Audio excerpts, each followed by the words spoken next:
ఈరోజు నేను ఎగ్ కర్రీని స్పెషల్గా చేసి చూపిస్తున్నా. ఈ ఎగ్గుల్ని ఆమ్లెట్ వేసుకొని ఆలూతో క్యాప్సికమ్తో కర్రీ చేస్తున్నా. దీనికి కావాల్సిన పదార్థాలు ఇవి. ఇప్పుడు నేను 6 ఎగ్స్ తీసుకున్నాను. ఒక ఆనియన్ ఇలా చిన్నగా కట్ చేసుకొని తీసుకున్నానండి.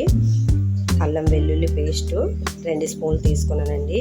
ఒక క్యాప్సికమ్ తీసుకున్నాను, చూసారా. ఒక ఆలూని ఇలా పొడవుగా కట్ చేసుకొని తీసుకున్నాను.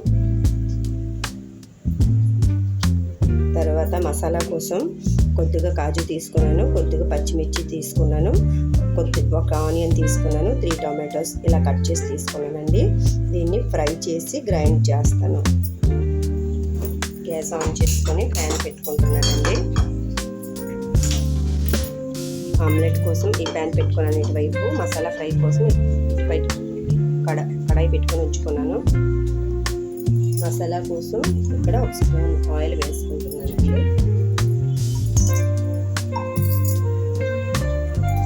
దీంట్లో ఆనియన్స్ని వేస్తున్నా.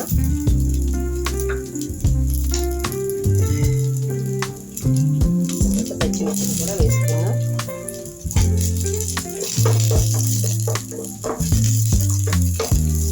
దీన్ని గ్రైండ్ చేస్తాను కాబట్టి పచ్చిమిర్చిని కట్ చేసుకోలేదండి. దీంట్లో అల్లం వెల్లుల్లి పేస్ట్ వేస్తానండి.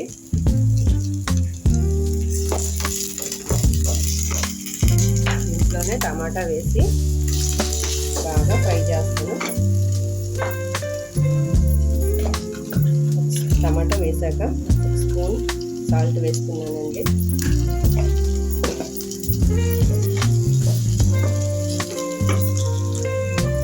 కాజు కూడా వేస్తున్నా. ఇవి బాగా ఫ్రై అయ్యేంత వరకు అటువైపు ఆమ్లెట్ వేసుకుంటాను. ఇటువైపు ఆమ్లెట్ కోసం ప్యాన్ పెట్టుకున్నాను. దీంట్లో 1 స్పూన్ ఆయిల్ వేస్తున్నా. నేను ప్యాన్ చిన్నది తీసుకున్నాను కదా, 3 ఎగ్స్ని ఇలా హీట్ చేసి వేస్తానండి. ఇలా ఫస్ట్ 3 వేసుకుంటాను, తర్వాత 3 వేస్తాను.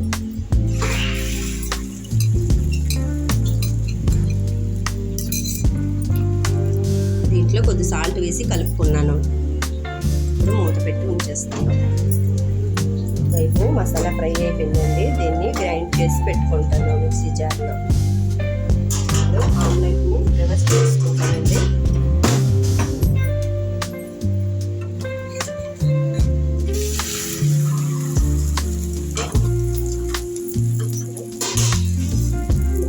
నా చుట్టువైపులా ఇలా ఆడుచుకుంటాను. లోపల పచ్చి ఉంటే ఉడిపోతుంది. దీన్ని ఇలా పీసుల్లో కట్ చేసుకుంటాను.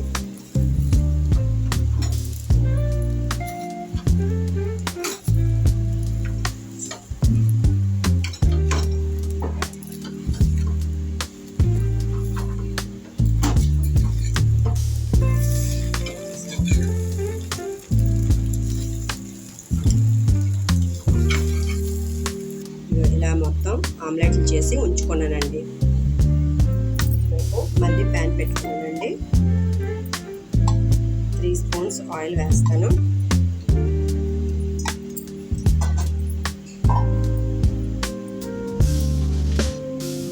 దీంట్లో కట్ చేసి పెట్టుకున్న ఆలూని ఇలా ఫ్రై చేస్తానండి.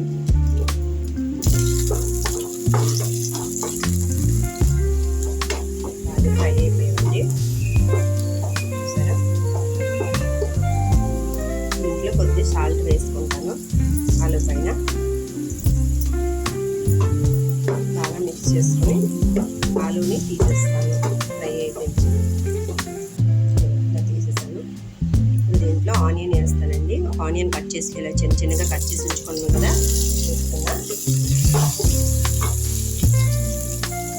ఆనియన్ ఫ్రై అవుతుందండి. క్యాప్సికమ్ కూడా వేసుకుంటున్నా. బాగా ఫ్రై చేస్తానండి. క్యాప్సికమ్ ఇలా ఫ్రై అయిందండి. దీంట్లోనే మిక్సీలో గ్రైండ్ చేసి పెట్టుకున్నా దీన్ని వేస్తున్నా. ఇది చల్లగా అయ్యాక ఈ మసాలాని గ్రైండింగ్ చేయాలి.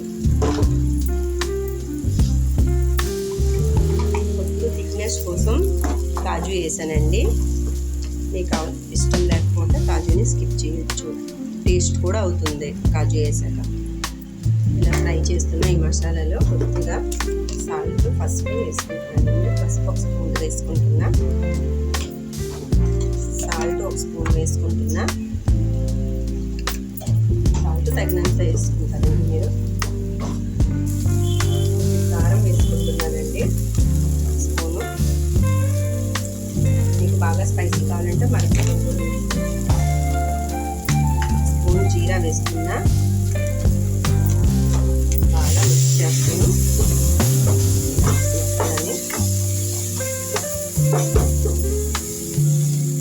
ఇప్పుడు ఆలు వేస్తానండి. దీంట్లో ఆలు వేసాక బౌల్లో వేసుకున్న వాటర్తో బాయిల్ చేసుకుంటాను. ఇప్పుడు దీన్ని ఒక 5 minutes బాయిల్ చేస్తానండి. సిమ్లో పెట్టి పెట్టుకుంటున్నా.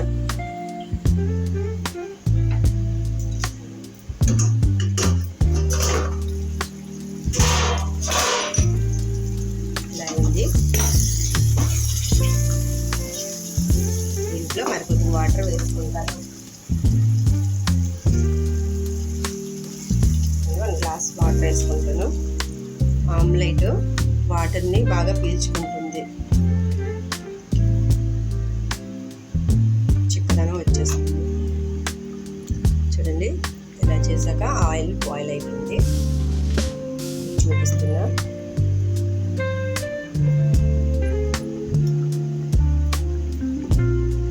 చూసారు కదా, ఆయిల్ బాయిల్ అయిపోయింది. ఇప్పుడు ఆమ్లెట్ని దీంట్లో వేసేస్తాను.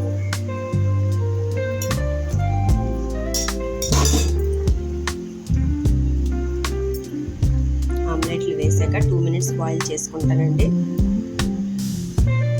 బాగుంది. దీంట్లో గరం మసాలా కొద్దిగా వేసుకుంటున్నా, 1/4 స్పూన్. కావాలంటే గరం మసాలా బదులుగా మ్యాగీ మసాలా కూడా వేసుకోవచ్చు. ఇప్పుడు కొద్దిగా కొత్తిమీరని ఇలా వేసుకుంటున్నానండి.